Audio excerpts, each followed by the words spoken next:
ঢাকা বিশ্ববিদ্যালয়ের শিক্ষার্থী সাম্য হত্যাকাণ্ডে জড়িতদের গ্রেফতারের দাবিতে শাহবাগ থানা ঘেরাও করেন শিক্ষার্থীরা। প্রকৃত আসামিদের গ্রেফতার না হলে আগামী রোববার ফের থানা ঘেরাওয়ের ঘোষণা দেন তারা।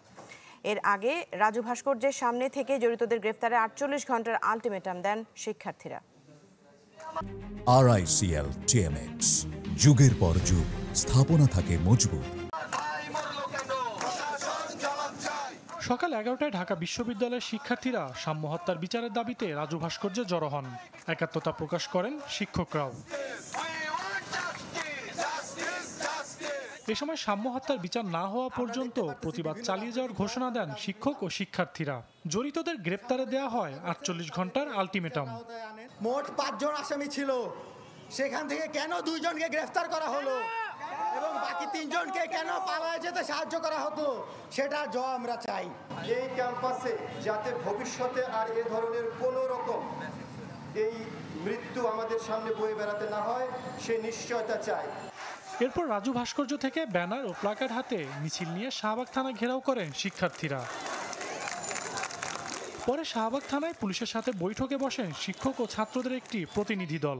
ঘণ্টাখানেকের বৈঠক শেষে বের হয়ে তারা জানান, অপরাধীরা দ্রুত গ্রেপ্তার না হলে রোববার থেকে ফের আন্দোলন।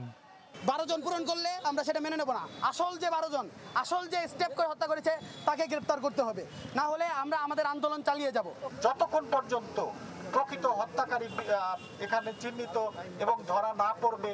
আমরা তাদের সাথে যোগাযোগ অব্যাহত রাখবো, আমাদের চাপ সৃষ্টি করব। সাম্য হত্যাকাণ্ডে এখন পর্যন্ত 3 জনকে গ্রেপ্তার করেছে পুলিশ। বাকি আসামিদের ধরতে চলছে অভিযান। প্রযুক্তিগত যে বিষয়টা আছে সেটাও আমরা কিন্তু কালেক্ট করছি, অ্যানালাইসিস করতেছি। আমরা আশাবাদী যে দ্রুত সময়ের মধ্যে এই আসামিদের আসল যারা এর সাথেও জড়িত যারা আছে তাদেরকে আমরা দ্রুত ধরে ফেলতে পারবো। পরে শাহবাগ থেকে শিক্ষকদের নেতৃত্বে ক্যাম্পাসে ফিরে যান শিক্ষার্থীরা। গেল মঙ্গলবার রাতে সোহরাওয়ার্দী উদ্যানে দুর্বৃত্তদের ছুরিকাঘাতে খুন হন সাম্য। সজল সাইক, চ্যানেল 24, ঢাকা।